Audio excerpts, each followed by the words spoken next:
Good. So welcome to the last talk of the session. We are going to have Sebastian Brandt from ETH Zurich to tell us about lower bounds for maximal matchings and maximal independent sets. Go ahead. Thank you very much. And thanks also to the organizers for the invitation. I'm very happy to be here and give this talk, which is joint work with Alkida and Dennis from University of Freiburg, Juho and Jukka from Aalto University, and Mikael from Sorbonne University. So this is about lower bounds for maximal matchings and maximal independent sets in the local model of distributed computation. So let's start with a definition of these two objects. A maximal independent set is a subset of the vertices of a graph that is an independent set.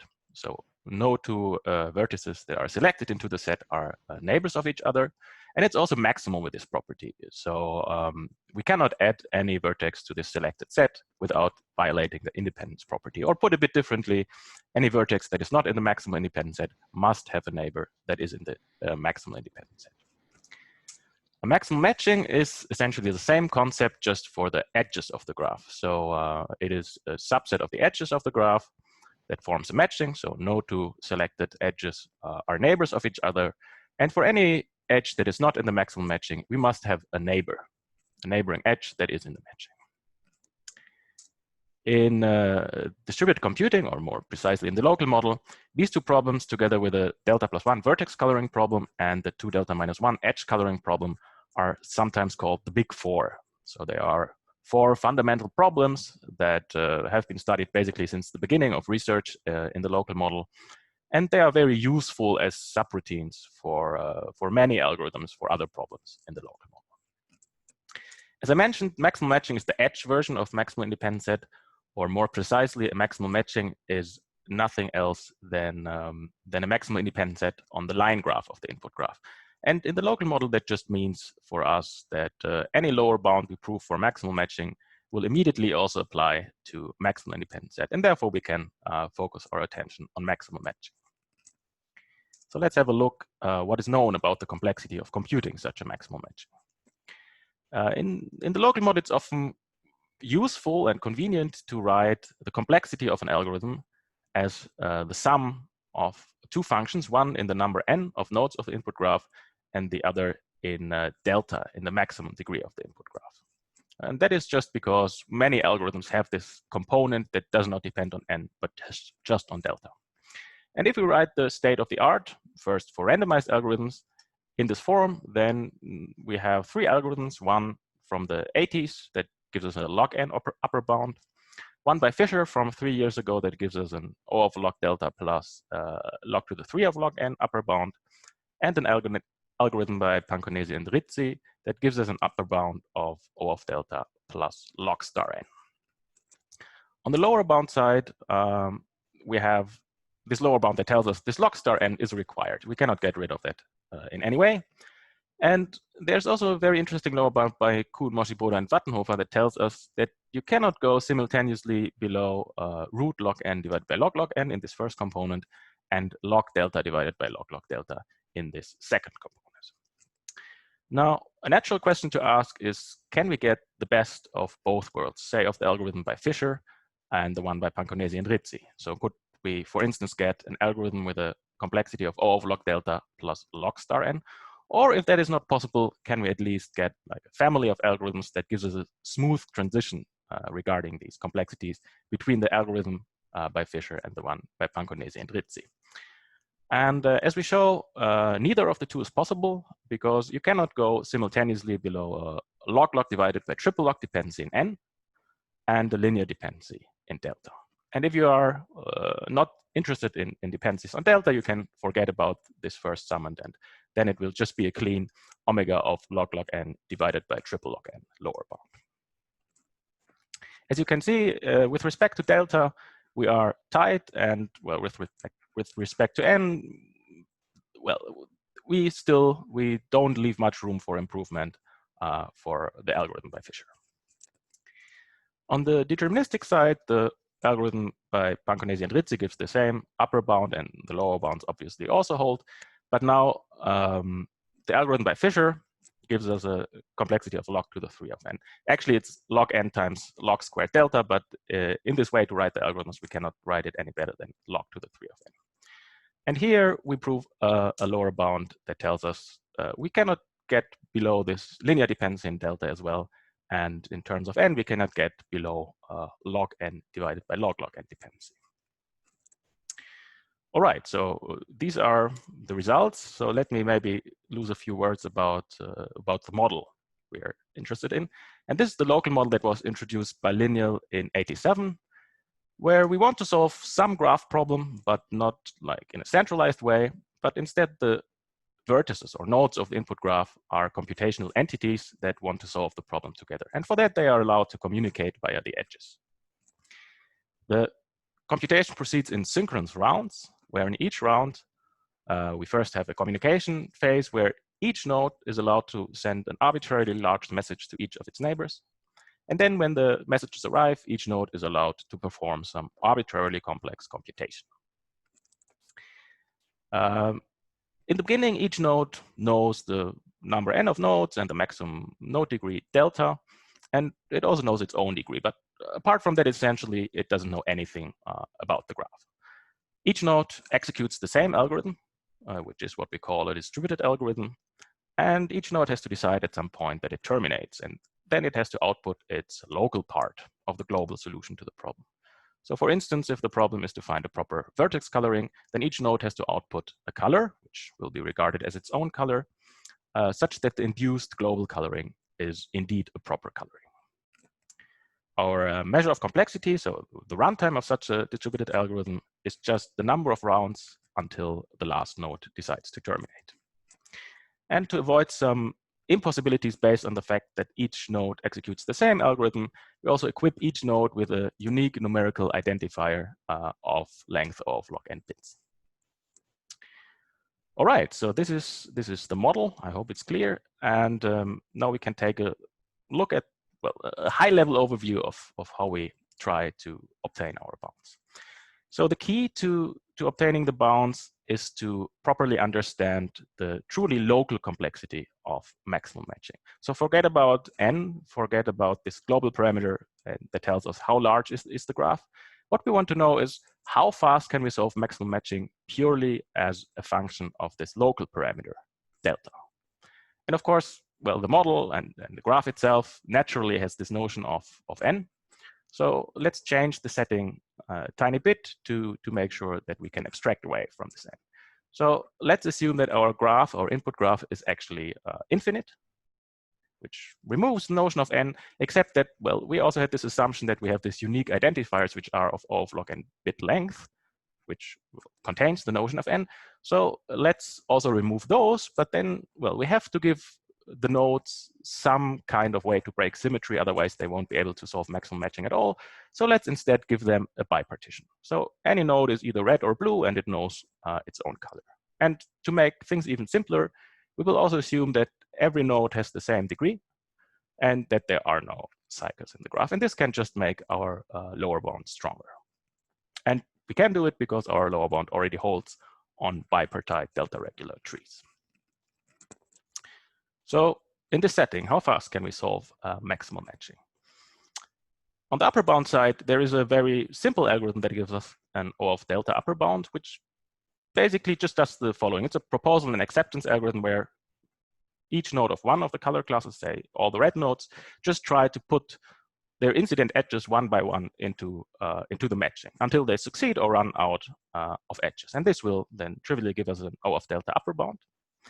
Now the question is, can we do better? And the best lower bound that was known previously to our work was just a small constant. So we didn't even know whether it's maybe possible to solve it in a constant number of rounds. What we show is that no, this is not possible. Actually, you need these order of delta many rounds. And well, this local lower bound in delta is really the heart of the algorithm. So let's have a look at how we prove that. The technique that we use is round elimination, which has the following idea. Say we are given some problem pi 0, which in our case will be maximal matching, for which we want to solve, prove a lower bound on the complexity T0 of the problem. What we do is we first find a problem pi1 for which we can show that the complexity of pi1 is at least one round less than the complexity of pi0. Then we find a new problem pi2 whose complexity we can show to be at least one round less than the complexity of pi1, and so on. So we generate a sequence of problems where each problem has a complexity of at least one round less than the previous problem.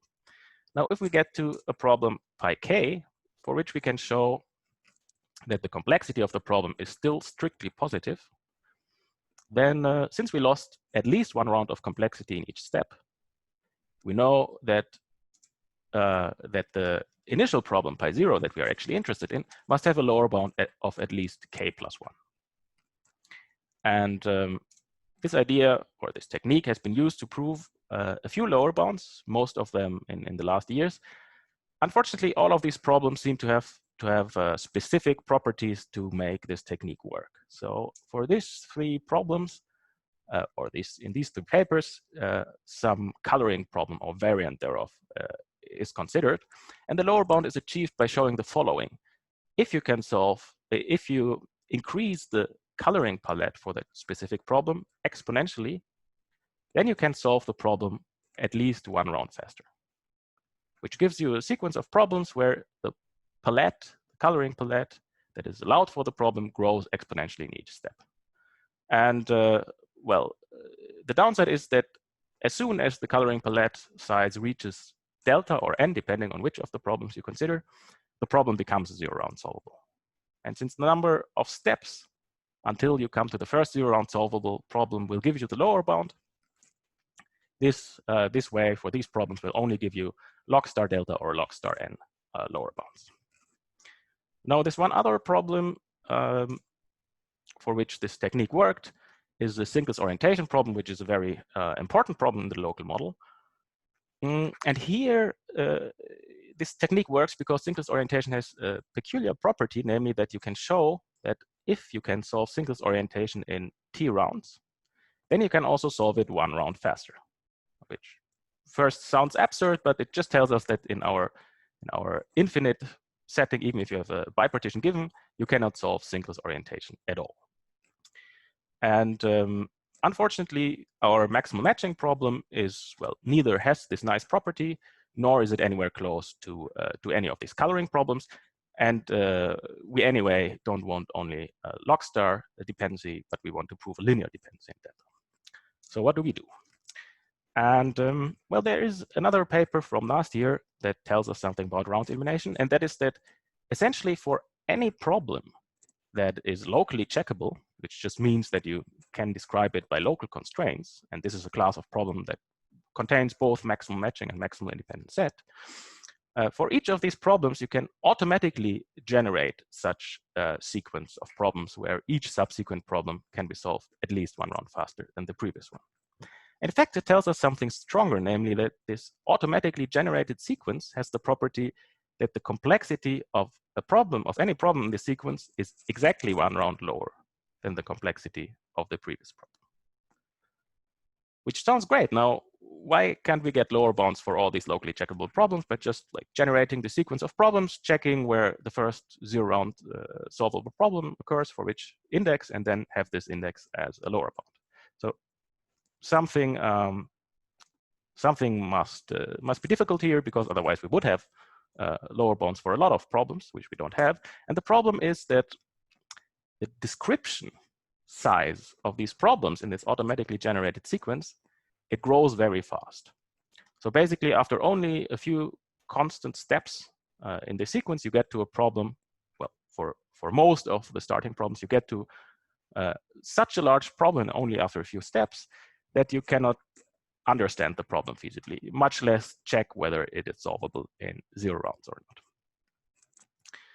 But this is still a powerful technique which we would like to use. So we have to find some way to deal with this increase in the description complexity. And what we do is the following. So we only execute the first step, the first automatic step that will give us a new problem that, well, has a larger description complexity, but we at least know that it can be solved in that the complexity is exactly one round less than the previous problem. And then what we do is we find a relaxation of that problem. by which I mean we find a new problem pi1 prime, which can be solved at least as fast as problem pi1, but which again has a much smaller description. And well, in this automatic step, we lose exactly 1 round of complexity. In this relaxation step, we lose at least 0 rounds, but potentially much more. And only after we got the problem to manageable size again, we iterate this process. So we do an automatic step, which loses 1 round of complexity, and then we make this problem smaller again by finding a suitable relaxation. And then we iterate again, which will give us a sequence of problems pi0, pi1 prime, pi2 double prime, and so on, which has this property that any subsequent problem can be solved at least 1 round faster than the previous problem.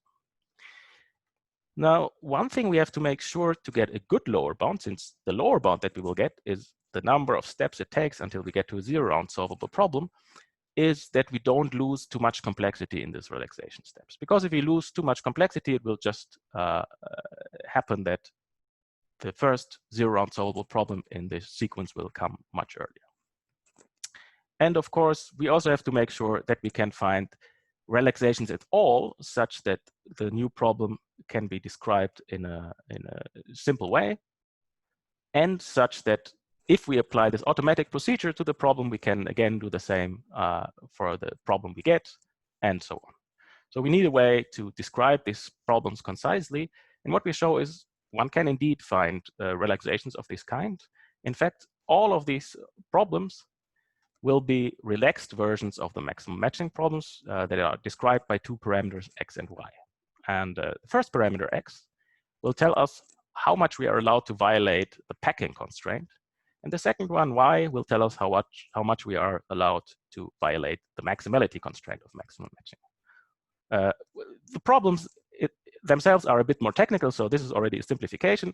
But you can think of it as follows, that this x tells us if you are a matched node, how many of your incident edges are allowed to be in the matching, which for the maximum matching problem will just be 1.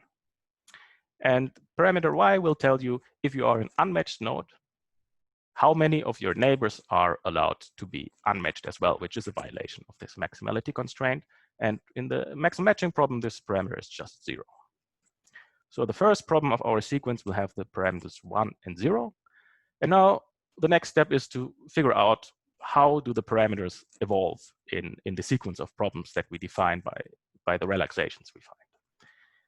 So what one can show is that the first parameter grows always additively by 1. So if we start with 1 here, then we get to 2, then we get to 3, and so on. While the second parameter y, it grows additively by the first parameter. So if we start with 0, we add 1, get 1, we add 2, get 3, and so on.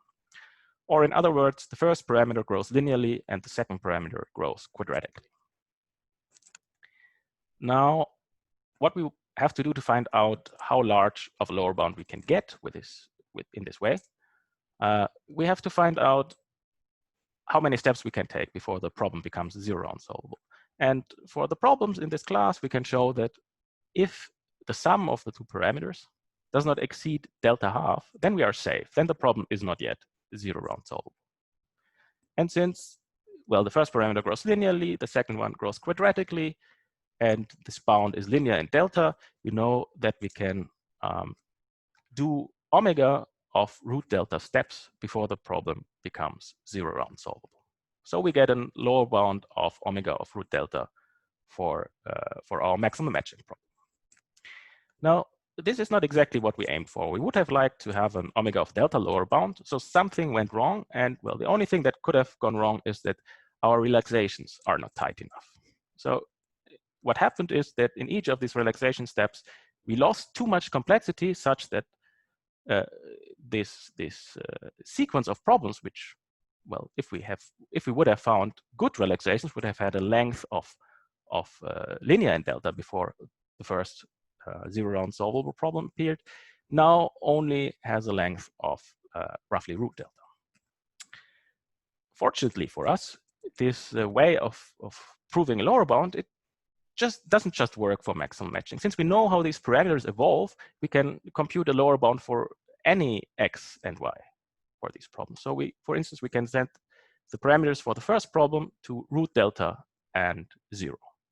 And then you can do the math. The first parameter grows linearly, the second one by the first. You still get a omega of root delta lower bound for this problem.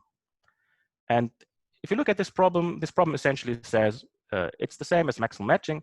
Just if you're matched, you're allowed to be matched to up to root delta many neighbors. So you are allowed to have root delta many edges, incident edges put into the match. And now we stop using this round elimination technique. Just by a simple graph theoretic splitting argument, one can show that omega of root delta around lower bound for this problem where the first parameter is set to root delta can be transformed into an omega of delta around lower bound for the problem where the first parameter is set to 1, so for our maximal matching problem. And this will then give us the desired lower bound in delta. All right, now we have a lower bound purely in delta. How do we get a lower bound in n, or in n and delta out of that? Well, for that, we just use techniques that basically are known from other papers. So the first step is to get our randomized lower bound. And for that, we explicitly incorporate error probabilities in this process of applying this automatic round elimination step and doing relaxations. And just by doing that, we will get this randomized lower bound. And from that, we then can infer a deterministic lower bound. Here, the argument, roughly speaking, is that if there was an algorithm that violates this deterministic lower bound, we can transform it into a faster randomized algorithm that violates this randomized lower bound that we have already established. All right, so this concludes the high-level overview of the proof. Let me maybe conclude with some open problems. So regarding this round elimination technique, there are a whole lot of open questions because it's, at least if you disregard this result from 87, it's a very young technique. And we are just beginning to figure out what we can do with it and what is not possible and what are the limitations that we might be able to overcome. So let me maybe instead focus on open problems related to these big four. And for maximal matching, we saw regarding this truly local complexity in delta, we have a tight lower bound. But we didn't get this tight lower bound directly via this round elimination process. There we only got root delta because we didn't have tight enough relaxations. Now in the follow-up work, we showed that you can find tighter relaxations that will give you an omega of delta lower bound directly. And these relaxations are really tight, so they don't lose anything with respect to the complexity of the problems. In fact, they give us a lower bound that is not only asymptotically tight, but it's tight even including the additive constant. And this also applies to these relaxations of the maximal matching problem, where we have a parameter that describes how packing constraint and a parameter that describes how the maximality constraint is allowed to be violated. So this truly local complexity for maximal matching, at least in this bipartite setting, is very, very well understood. But there is still a gap if you look at the dependencies on n, because we have a lower bound of log n divided by log n, but the best upper bound is still the log to the 3 of n by Fisher. And this is for deterministic algorithms. Similar question can be asked for randomized algorithms. So it would be very interesting to know whether one of these two is the correct answer or whether it's anything in between. We can ask the same question about this gap with respect to n for a maximal independent set. But there's also another very interesting question, and that is that the lower bound we get for maximal independent set is based on the fact that a maximal matching is a maximal independent set of the line on the line graph of the input graph. So the lower bound graphs here are line graphs, and the lower bound we prove doesn't hold on trees for maximal independent set. So it doesn't improve the previous lower bound of omega of log star n at all.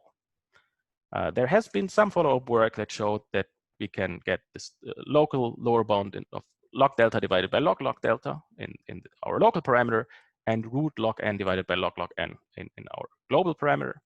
But this is not yet where the same lower bound for maximal matching is. So it would be interesting to see whether we can increase this to an omega of delta and omega of log n divided by log n lower bound So to the same state of art that we have for maximal matching, at least. And last but not least, for these two remaining problems, the delta plus 1 vertex coloring problem and the 2 delta minus 1 edge coloring problem, the best lower bound we have is an omega of log star n lower bound. While, for instance, for deterministic algorithms, due to a recent breakthrough by Rosan and Cafari, we know that there is a polylogarithmic in n upper bound. So there's a huge gap, and it's one of the big open problems, I would say, to prove super log star n lower bound for these coloring problems. It would be interesting to see whether we can maybe do that with some of the techniques that we have seen today, but so far we don't know how to do that. And that's all I have. Thanks for listening, and I'm happy to take any questions. Thank you, Sebastian. Any questions? Okay, so Fabrizio is asking how exactly the bipartition solves the issue with the log n bits identifiers. So if you wouldn't have any identifiers at all, then you could have just a symmetric input graph on which you basically could find an argument that, well, neighboring nodes have to, or that everything is so symmetric that each node will pick basically an edge into the matching that the other endpoint will not pick into the matching. So you need something that breaks symmetry and that the bipartition works. Well, it works because we have this proposal and acceptance algorithm. Basically, since we can have the nodes of one particular color class go through its edges and just propose to the other endpoint to put the edge into the matching, due to the bipartition, basically we can go through the edges one by one. In the same way as you would go through the edges. You could also be given, for instance, a coloring of the edges. Then you could also go through the edges one by one. But if you can go through the edges one by one and do this also in a parallelized fashion, then this is enough for getting an algorithm that actually can solve the problem. You could, I guess, the general way would be to not give a bipartition, but rather something like an O of delta squared coloring. So something that depends on the local parameter delta, but not on the global parameter n. But in our case, giving this bipartition actually also has the benefit of making the proof of the lower bound simpler. So one can do this whole round elimination process also in graphs that are not bipartite, but actually proving the lower bound becomes easier despite having more restrictions on the input graph. Okay, any other question for Sebastian? So I have a question in the meantime. I know that you have also an automatic way to produce this round elimination problems. Can you also do automatically the relaxed versions with some guarantees? I mean, you're... No. So far, so for a specific problem, it is, well, okay, if we speak about automatically, then generating this sequence, we know how to do automatically, but finding relaxations, we don't know how to do automatically. Well, this is anyway somehow a question that is relevant from like a human perspective. Right.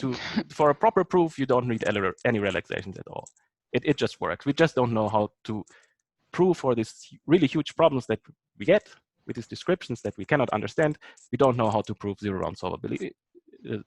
If we could, then we wouldn't need any relaxations at all. Yeah. So somehow this is a question of how we can make the problem more amenable for like a human being to look at it and understand it. And for that, we have ideas that like work for different problems. For instance, one idea that can be applied is you can, well, each of these problems is described by allowed configurations where you have several labels that you put together, and you can build a like directed graph that describes the strengths of these labels. And what you can try to do is that you find relaxations that give you the same directed graph in each step that in some sense describes a part of the problem. And this is actually what we do in this maximal matching lower bound. Okay. So there are strategies, but no general way. No, this is a big open problem. Okay, I see. Thank you. Okay, so I see no other questions. So at that point, let me thank again to Sebastian and for all the speakers of the session. Thanks a lot. Okay, thank you. We meet